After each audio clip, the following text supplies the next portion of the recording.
My name's Zac Dingee. I run a solar sales company that does over $100 million a year. And today, I'm going to give you my 10 lessons in 10 years in business.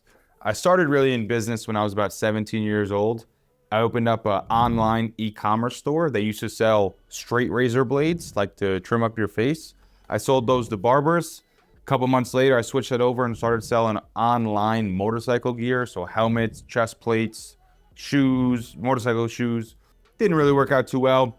At 18, I bought into Master Networks and became the regional partner for a franchise called Master Networks. If you've heard of BNI before, it was a competitor to BNI. I ran that for a few years. Then I ended up selling it back to the company. And then after that, I started a solar sales company with my partner. And now over the last 7, 8 years, that's what I've been doing. So I want to give you 10 lessons I've learned in my 10 years in business. And if I had to go back, these are the things I wish I would have known much earlier and didn't have to learn a lot of these the hard way.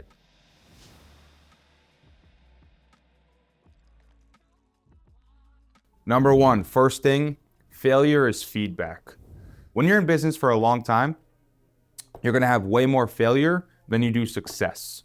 Usually the success just outweighs the failure by a landslide.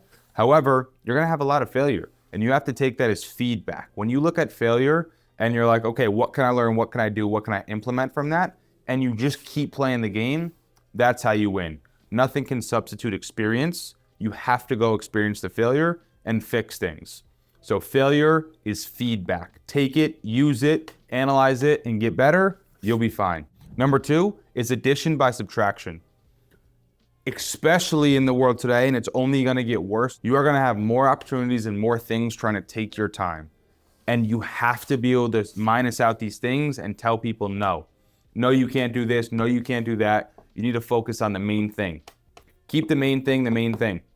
And so you have to be able to add, you have to be able to grow by subtracting out other BS noises. And if you've been in business for a long time, you know that the longer you're in, you just get more and more and more opportunities, and they sound great. But do not take your eyes off the mark. Continue doing the same thing and subtract everything else. Number three is signal versus noise. This kind of goes along the lines of the first one, but 80% of where you spend your time should be spent on income producing activity. The signal, not the noise. What is the thing that's going to drive your business and drive the needle? The other 20% is where you can spend time on the noise or the miscellaneous things and tasks that you kind of have to get done. But the majority of your time is spent on the signal, not the noise. And if you're wondering, I stole that from Steve Jobs. He's the originator of this, and he has a phenomenal keynote on it. I suggest you go watch it. Number four, extreme ownership. Who you are is not your fault, but it is your responsibility. You have to take responsibility for everything that happens in your life, including who you are and why you are the way that you are. And you need to change it if you don't like it. If it's not serving where you're trying to be or serving the goal you're trying to accomplish, then you have to change it. And so you have to take extreme ownership over the things in your life. And if you do that, you will see mountains of success and mountains of improvement. If you don't say, well, I'm this way because of my dad or my mom, or I'm this way because of the business is this way because of my business partner. That is the easiest thing to do, and it's so common in America today. Do not have the victim mentality, have the ownership mentality. Number five, delayed gratification. This is like the hardest thing I feel like in the world to do today because everything is now. Unfortunately, as humans, we have a lot of greed and we cannot help it. That is how we are born. We're greedy, selfish people, and we want things now. We really don't change that much from kids. We just get a little bit better at dealing with it. We're pretty much still babies that just want things now and don't want to wait for them.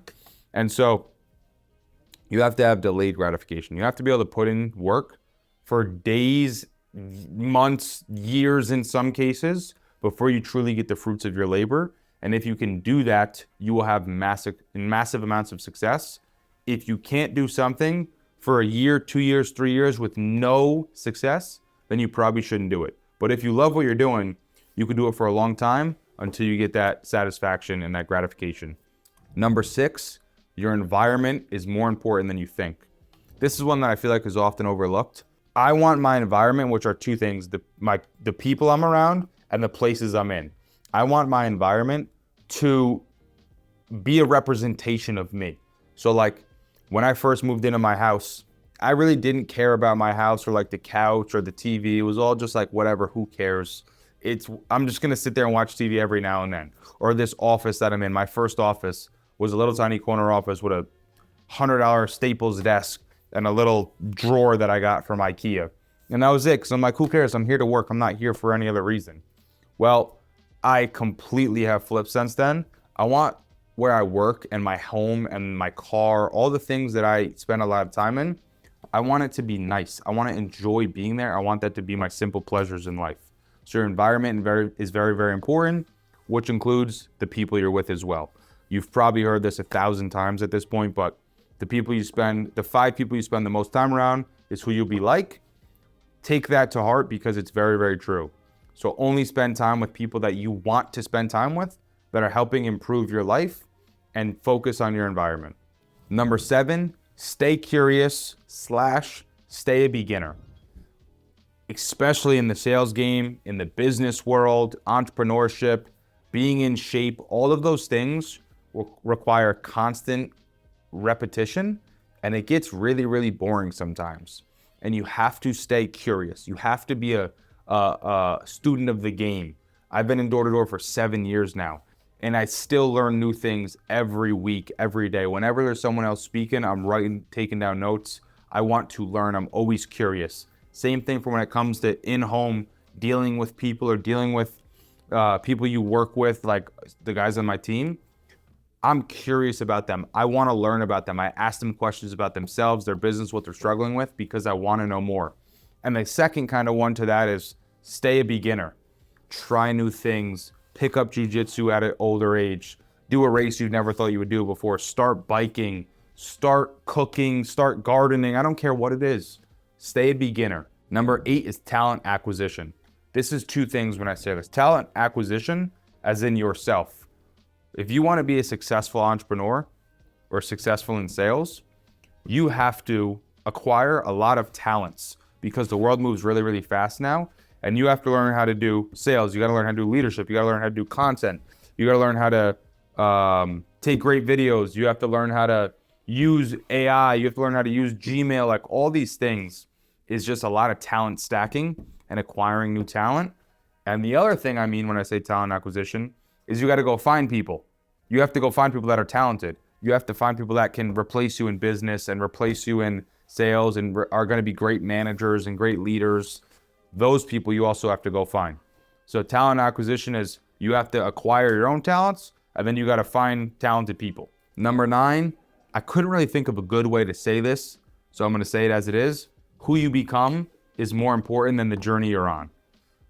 The whole game of business and entrepreneurship and everything is about the person you become. There was a podcast I was listening to the other day, and he was talking about he was going to get a divorce at like 37 years old. And he kept saying, I have to start over. I'm going to lose everything. I can't believe I have to give her 50% of all this. And he's like, my friend sat me down and said, listen, you're not going to lose anything. She can't take the man that you are now, all the resources and networks and relationships you have and the mindset, all of those things that actually matter will not go back to zero. That is who you are. That is who you became. You cannot lose that now. So who you are is so much more important than the journey in the business. Who you become is the most important thing in all of life.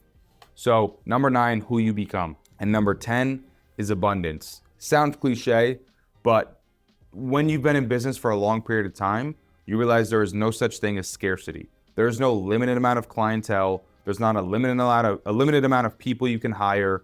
There's not a limited amount of relationships you can try till you find your wife. Like, it is unlimited. There is so much abundance in this world. There's 7 billion people. There's countries you can live in. You could do anything you want, especially in business.